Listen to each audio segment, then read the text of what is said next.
Okay. Hold up. You're telling me Child Protective Services, the people who are supposed to prevent bad situations, looked at two complete strangers, one with a newborn baby, the other trying to get custody of his deaf brother, and said, "You know what would fix this? Forcing you to be roommates. What planet are we on?" For the 10th time. It's the central premise of the novel, Next of Kin by Hannah Bonam-Young.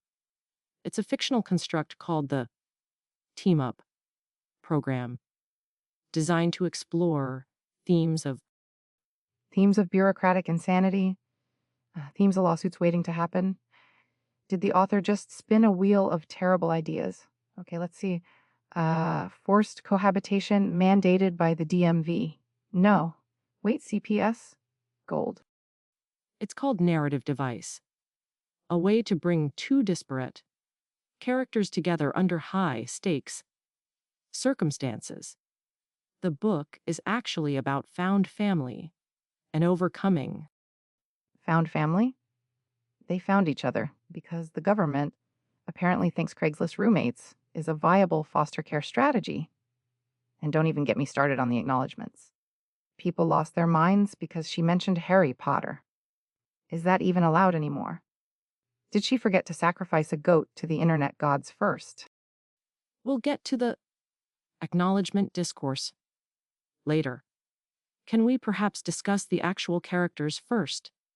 Chloe, the protagonist, is suddenly thrust into guardianship. Oh, Chloe. Bless her knave, people-pleasing heart. One reviewer called her a local grocery cart abandoner. I mean, who does that? That's a bigger red flag than anything else in this book. Probably leaves shopping carts in the middle of parking spots. Monster. That is an absurdly trivial point someone cherry picked from M. She's overwhelmed. She's dealing with her addict mother's surprise baby, Willow, who has health issues. She has no money. Her own adoptive mother sounds like a passive, aggressive nightmare. She's sympathetic. Sympathetic? She goes on a date with another dude right after making out with Warren. One poor soul online apparently threw the book across the room and refused to finish it because of that. Talk about commitment issues. Though, honestly, considering Warren, maybe she was just keeping her options open. Smart girl. Warren is complex. He's a mechanic, fiercely protective of his younger brother, Luke, who is deaf. He starts off abrasive, certainly, perhaps even. Abrasive. The man punches a wall. Near the end of the book, he gets angry and punches a hole in the dry wall. That's not complex. That's get this man an anger management pamphlet and maybe a restraining order. Reminds me of my ex, Kevin. Remember Kevin? The one who threw my signed Bannerama poster out the window? I try very hard not to remember Kevin. And while the physical outburst is problematic, the narrative frames it as a low point from which he grows. He learns sign language for Luke. He becomes incredibly devoted to Chloe and the baby. Some reviewers found his transformation quite touching. They called him a simp for her in the parlance of our times. Oh, he's a simp, all right? A wall-punching simp who calls her Dove. One reviewer said they wanted to vomit every time he used that nickname. I'm with them. What is she? A fragile bird he's going to accidentally crush with his dry wall-destroying fists. And don't forget his sketchy friends he apparently let into her house, probably tracking mud on her girly couch. Another thing some reviewer complained about. Can we move past the armchair psychology and reviewer nitpicking for one moment? The question is, beyond the melodrama and the questionable character choices, is the book actually any good? Good. Define good. Does it make you want to scream? Yes.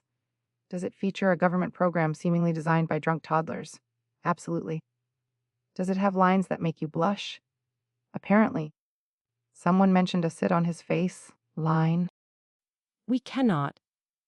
That's entirely out of context, and look, some readers found it incredibly heartwarming.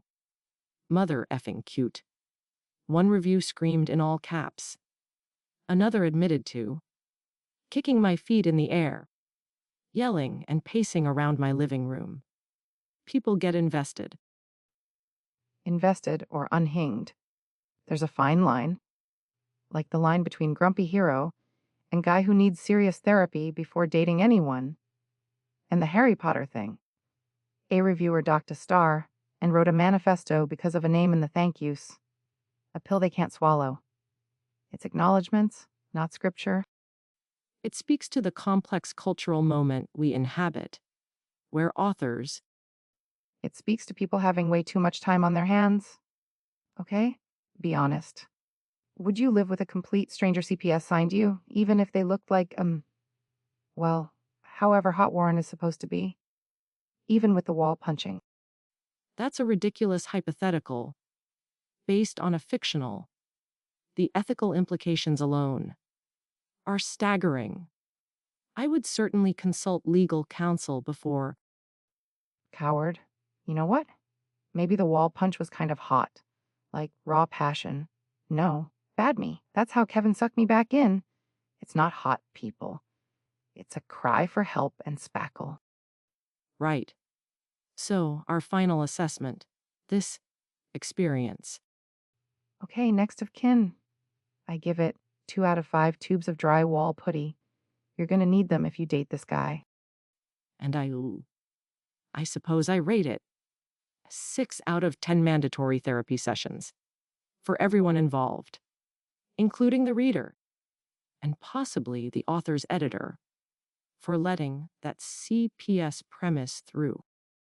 Harsh, I like it. Next week, folks, we're tackling a real mind, Bender my hamster, the secret agent, adventures in the pellet protocol. Sounds plausible. Bet the hamster doesn't punch walls. Until next time, keep your books controversial and your roommate's government approved. This is Heart Book Radio.